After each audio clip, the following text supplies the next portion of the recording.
skiptir máli að hesturinn sé mjúkur þegar maður er í söðli. Skiptir miklu máli. Já, hest sem bara þýður mikið jafnvægi í tölti og maður þarf ekki að nota mikla hvatningu til að koma honum áfram. Og einnig líka hest sem maður svona svolítið hlustar á röddina og ásetuna, til dæmis þegar maður er að hægja niður og eða keyra hann upp í hraða. Það er ákveðin tækni að fara á bak.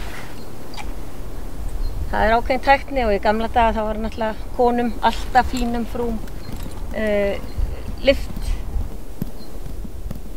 Maður notar jafnvægið sitt sjálfur og miðjan er rosalega mikið stjórntæki og eins bara á veltömdum hestum þá er það svona bara aðeins taumhaldið og pískurinn hjálpa pínulítið og svo náttúrulega sjálfsögðu ef við kunna vel að víkja undan fæti og þá getur maður aðeins notað fótinn. Þessi snillingur hérna, hann heitir Biskup frá Sigmundastöðum og hann er 16 metra gamall stóðhestur og er hérna undan leik frá Sigmundastöðum sem var fyrst velum stóðhestur líka.